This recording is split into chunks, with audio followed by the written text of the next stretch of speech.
After starting a part document, to draw a part or to model a part, we need to sketch. So before sketching, you need to enter a plane. So to enter a plane, you have three basic planes. We have front plane, top plane, right plane. So I'm going to sketch with top plane. To sketch using top plane, click top plane, click sketch tab, click sketch. Now we've entered top plane.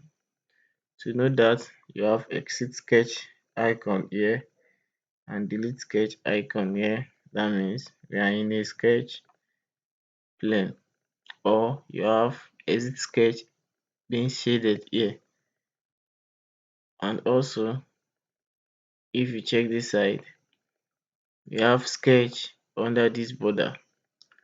That is how to know you are in the sketch. Let me exit the sketch. You see, we don't have sketch here again. So enter it again, click